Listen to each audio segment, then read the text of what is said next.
ప్రతి ఒక్కరూ పొందుకోవలసిన ఒక ధన్యత.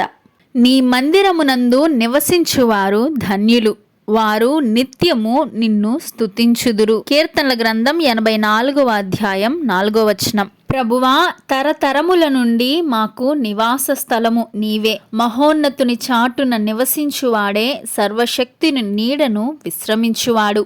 నా ప్రాణమా, యెహోవా నీకు క్షేమము విస్తరింపచేసి ఉన్నాడు.